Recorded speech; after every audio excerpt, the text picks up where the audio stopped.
Hello, everyone. Welcome back to another episode of Honorability Time. I am your host, published author, and PhD student, Josias Abriel. Um, so I wanted to have a little bonus episode to talk about making amends. So I'm just going to share my experiences a little bit, and if you relate, great. So making amends, it's not always easy. And it can be a very, very, very selfless act. But it can also serve you as well. But in the times that it doesn't serve you, like it, maybe the other person needs it. Maybe it's about the other person than it is you. Um, like I said in my life, I've wronged people both intentionally and unintentionally over my life. And so, thanks to like therapy and healing and just learning about myself and others, being self aware, listening more than I speak, even though that's really hard for me to do now. Um, you know, I started going on this journey of making amends. And this has been I would say maybe like a 4 or 5 year journey, if I'm just pulling a number out of my head. So the point is, this has been a long journey, maybe 6 years. But and though someone has been on my mind to make amends with, now by making amends, I don't necessarily mean becoming their friend. I just mean like, apologizing. Because what if they, took an action that you did and it's maybe damaged their life, and it's maybe taken them a long time to recover, or maybe it's just changed the direction in their life, or maybe they look at people differently now. You never know. And maybe they not may not even know that they need the apology, right? But so I'm not saying making amends is like, oh, y'all have to get back in each other's lives. No. And also make amends if it's safe to do so. If it's safe to do so, right? Like if it's been an abusive, toxic relationship and it's been physically abusive, I'm not talking about that. I'm talking about these things where, an old friend, we may have said something and we didn't realize what we said hurt them, even though they expressed to us it hurt them. We may not have seen.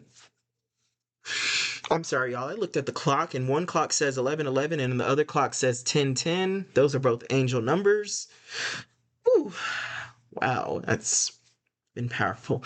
Um, so anyways, going back to, like, for example, like the old friend, and over the years you realize, wow, I just went through what they went through, or wow, I just see the light now. I see that I hurt them, whether I meant to or not. And so I've been making amends. And though I've thought about, let's say, a person for like 3 4 years to make amends with, it clearly took me 3 to 4 years, right, to do it. So it's not going to happen overnight. It could, but it might not. For a multitude of reasons, right?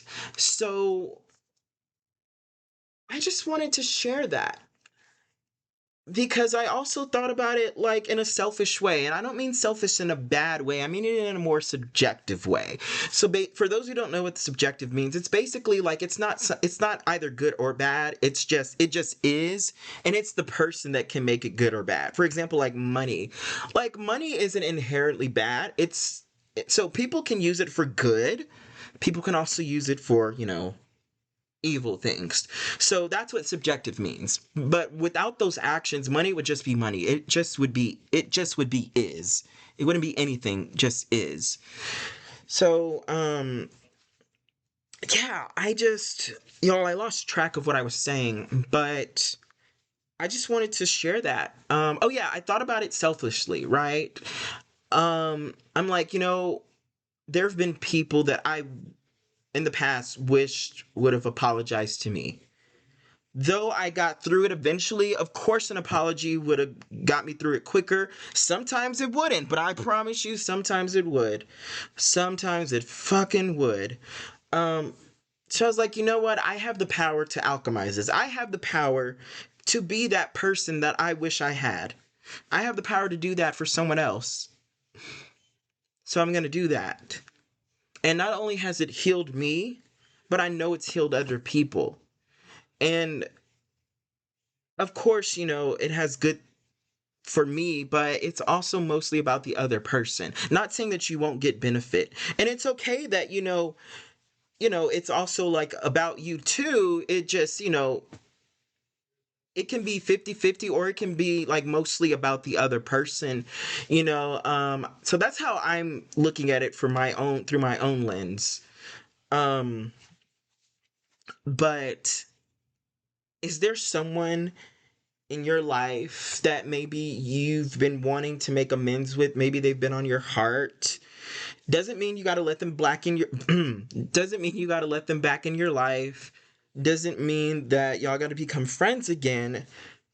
Perhaps it could just mean that, apology is just needed for their healing, or for y'all's healing, as y'all go y'all separate ways. Don't do this if it's not safe, right? Do not do this if it's not safe. Don't do it. You know. But I just thought I'd share that, because the universe has put a couple people on my heart, and as of today, I've officially made amends with everyone that's been on my heart from my past. By that I mean I've sent the apologies. I've left the door open if they needed to pour out to me how much I've hurt them.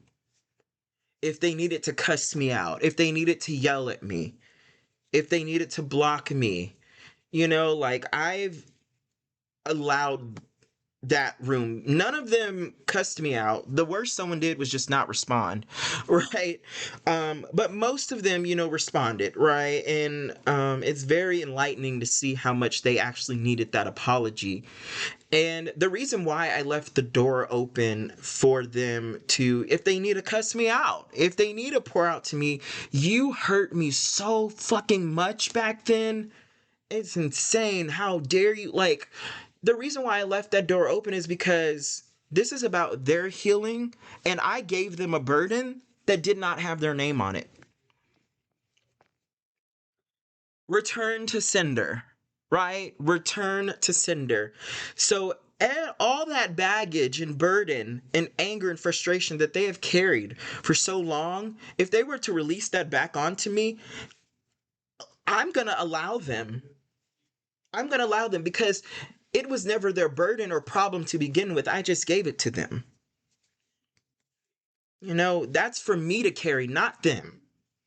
In that context, the burden had my name on it, not theirs. I just gave it to them. So that's why I left the door open for them. And I had to be ready. And that's why it also took me a while to muster up the courage to send the apologies.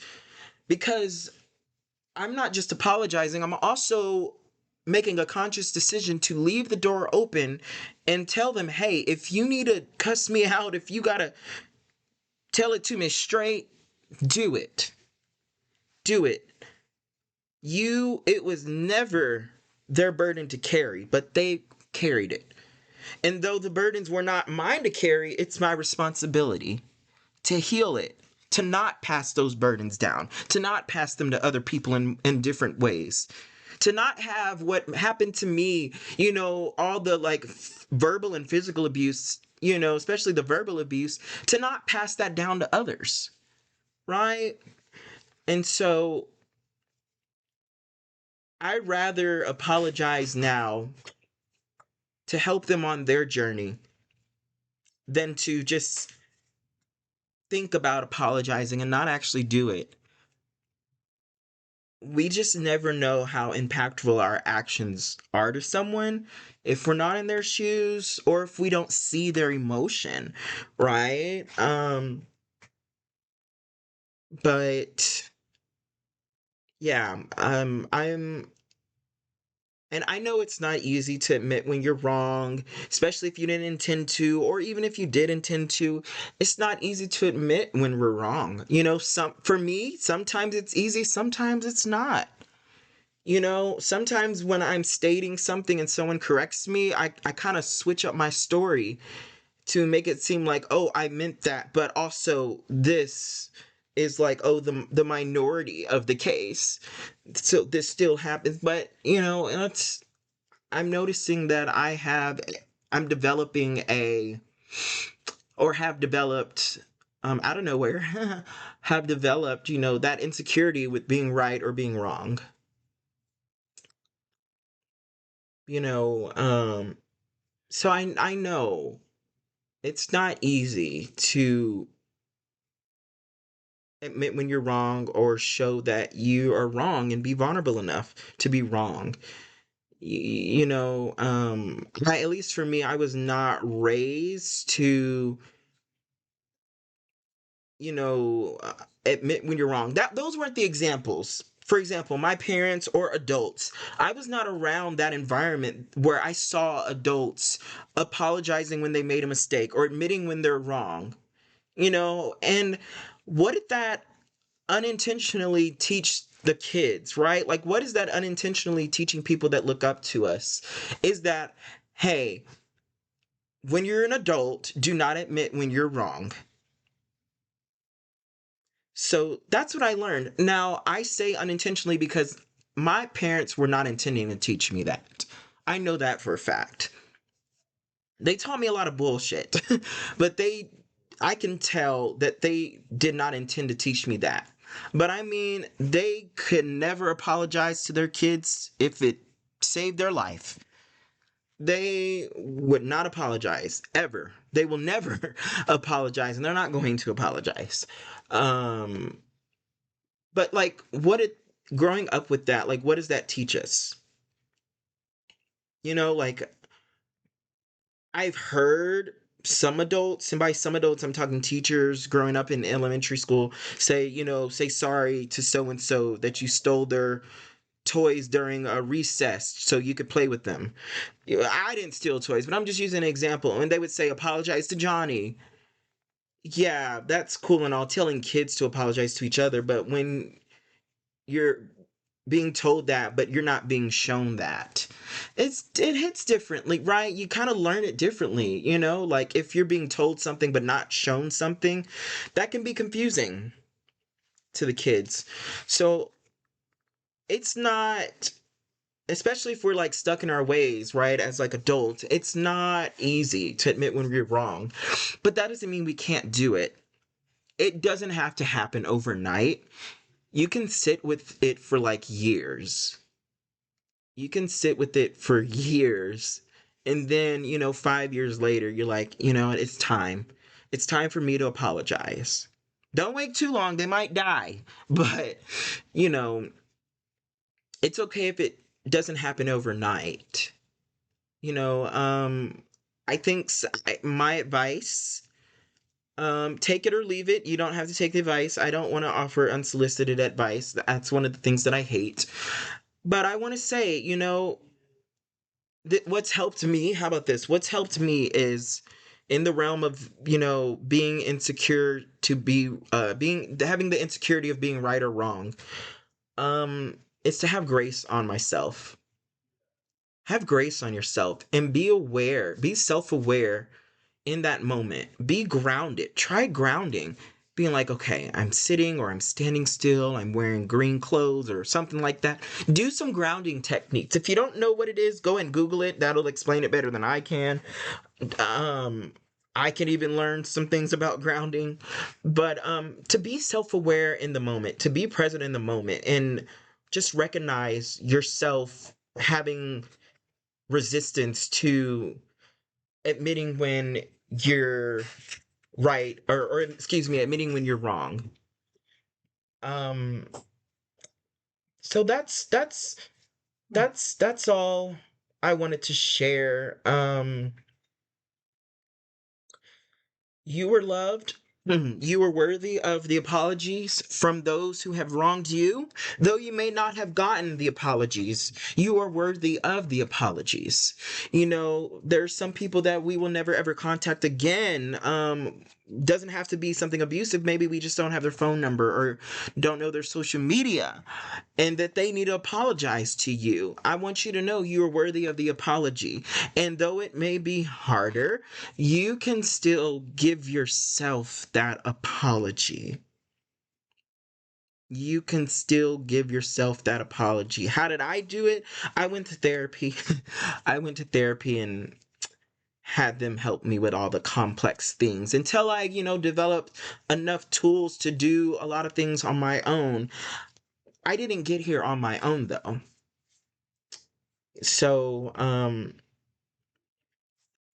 folks, have grace on yourself in all areas of your life, whether it has something to do with this or not. Have grace on yourself. Practice grace on yourself. It's easier said than done. I know it, but progress over perfection. Process is progress. Even the little moments count. Even the little actions of grace on yourself count, because I promise you it will build up, it'll become a habit, and before you know it, you're going to have grace on yourself so easily, your head's going to spin. And I want you to remember that you are loved, so, so loved, even if your environment doesn't tell you, even if you don't tell you, even if you don't feel it. You are so loved and so worthy. You matter and you are deserving and you are worthy of every good and great and beautiful thing. Allow yourself to have these things. I know a lot of us, for example, we reject compliments. Listen, you are worthy of it. Someone sees the good in you. Just tell them, I receive that, even if you don't believe it yet. You can just say, I receive. I receive that.